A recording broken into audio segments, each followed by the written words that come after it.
Ito po yung ilan sa mga posibleng dahilan kung bakit nagawa ng mga batang ito ang karumal-dumal na walang habas na pamamaril sa eskwelahan sa may Tacloban. Ayon po sa ulat, ang krimeng ito ay pinagplanuhan ng dalawang kabataang ito ng isang buwan. At sila po ay adik na adik sa paglalaro ng tinatawag na Gorbox. At alam nyo po, yung larong yan ay masyado pong bayolente para sa mga kabataan na hindi po dapat nila nilalaro at hindi nararapat para sa mga kabataan. Diyan po ay pwede kang gumawa ng sarili mong senaryo at pwede mo rin pong gawin yung mga gusto mong mga brutal na gawin sa kanila.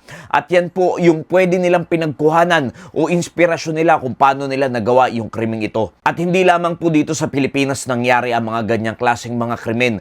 Pati sa ibang bansa ay nangyayari po yan sa kanilang paglalaro ng Roblox dahil iniisip nila na yung larong yon ay pwede ring i-apply sa reality. At hindi lamang po sa paglalaro ng Gorbox kung bakit ang mga kabataang ito ay na-trigger para gawin yung ganyang klaseng krimen, kundi maging sa pakikinig po ng banda. Yes, posible po yan dahil hindi po natin pwedeng isipin na coincidence ang pangyayaring ito. Dahil in 1999, meron pong nagngangalang Harris na yan din po yung suot-suot niyang damit. Yung banda na yan na KMFDM. At itong si Eric Harris ay ganyan din po yung kanyang ginawa na brutal na pamamaril po doon sa loob ng eskwelahan at marami rin po ang namatay. At pagkatapos niyang gawin ang karumal-dumal na bagay na yan, tinapos niya rin ang kanyang buhay. Maging itong si Natalie in 2024 ay ganyan din po yung kanyang ginawa, brutal na pamamaslang sa kanyang mga kaklase at yan din po yung kanyang suot-suot na damit. At nung tinignan ko po yung banda na yan, yung kanilang sikat na kanta na Stray Bullet, ito po yung ilan sa mga lyrics ng kanta na yan.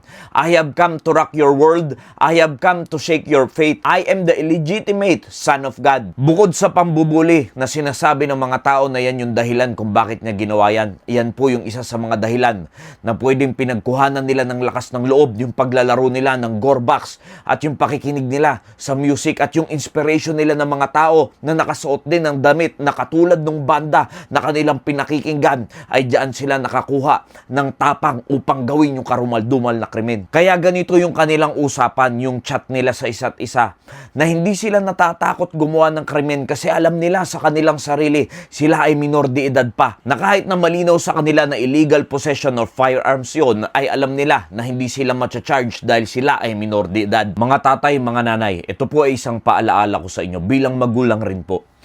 Tayo ang dapat nagdidisiplina sa ating mga anak. Dapat na monitor po natin yung kanilang ginagawa dahil ang music, ang games ay pwede pong mag-influensya sa ating mga anak upang mag-trigger ang mga bagay na hindi nating inaasahan na kaya nilang gawin.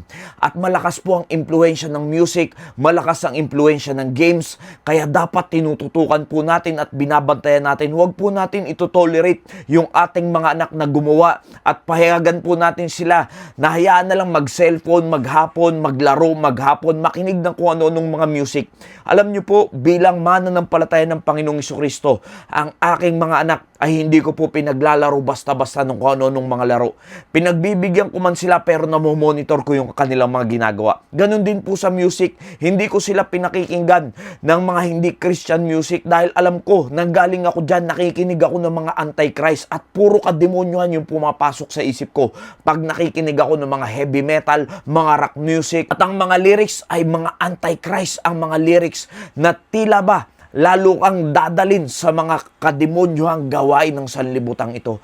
Mga magulang, tutukan po natin ang ating mga anak. Foolishness is bound in the heart of a child, but the rod of correction shall drive it far from him. Alam niyo po ang nakakalungkot sa panahon natin ngayon, ang mga magulang ay sila pa yung natatakot magdisiplina sa kanilang mga anak.